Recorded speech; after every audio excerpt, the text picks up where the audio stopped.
I think if Nigel Barden and John Farrand had a fight, it would be a tough one to call. I think Nigel's got a bit of a wild look about him. You know, that glint in his eye, like he might snap.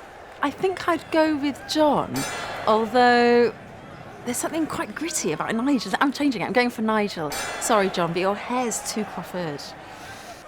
I think Nigel might win in the fight because I think he's a bit of a terrier. I think he'd go straight for the ankles, pull him over, and then sit on him. I mean, I love John, but it's just. I think Nigel, you know, it'd hit you with his wordplay, and then he'd come in swift with a kidney punch. He's one of those that sort of get you in a headlock, and he's comfortable with a noogie. He's comfortable with a slippery wedgie.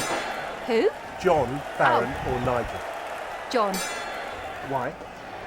Taller. More reach. Not sure about the reach. He looks like a kicker to me. Kicker, you know. He floors somebody. So he's dirty, you're saying he's dirty? I reckon he might be. Initially you think Nigel, but I know John will bring a gun. I don't know. I'd pay good money to see it, though.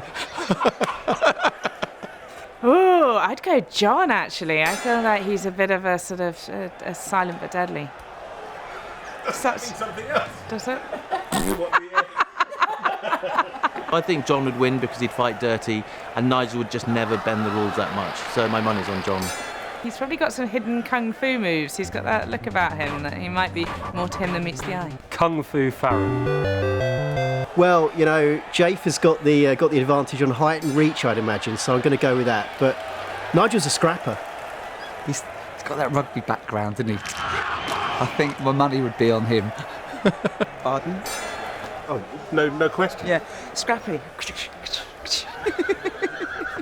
I'm going to put my money on Nige, because he'd be like a little terrier and he'd get the back of John's legs. God, that's really hard. I think Nige, actually. But it depends. Are they going to be judged? Are they given style points on shirts? I think this is topless, to be honest. Oh, is it topless? Crikey. Well, smeared with, you know, balsamic. God, can I go now? A physical fight. And I don't think my son has an aggressive bone in his body, so I think Nigel would kick John's shins and then probably get him in the goolies, and that would be the end of the fight.